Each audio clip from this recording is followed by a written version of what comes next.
Government పొగాకు కొంటామని announcement చేసి రైతుల జీవితాల్లో ఆశలు సిగరింపజేసినట్లే, వాళ్ళ జీవితాలు నిలబెట్టినట్లే ఒక మాట చెప్పాలంటే. అదే ఈ రోజున గవర్నమెంట్ కానీ పొగాకు కొనపోయినట్లయితే మనం పేపర్లో ఎన్నో పొగాకు వేసిన రైతులు ఆత్మహత్యలని ఎన్నెన్నో మనము న్యూస్ పేపర్స్ కావచ్చు, లేకపోతే టీవీ ఛానల్స్ ద్వారా కావచ్చు చూసి ఉండేవాళ్ళం. కొంతమంది అంటున్నారు అసలు గవర్నమెంట్ పొగాకు కొనట్లేదు, అందుకే రోడ్డు మీద వేసేస్తున్నట్టు ఫోటోలు కానీ వీడియోలు కానీ అని చూపిస్తున్నారు. దాని మీద మీరేమంటారు? అవన్నీ ఫేక్ అండి.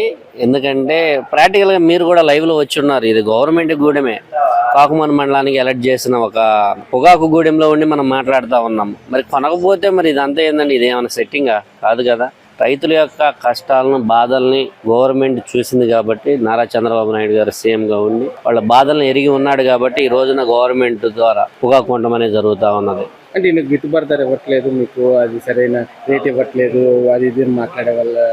లేదండి, అదేం లేదు. గిట్టుబాటు ధర అంటే క్వాలిటీని బట్టే వేస్తారు. మనం లేని క్వాలిటీని తీసుకొచ్చి నువ్వు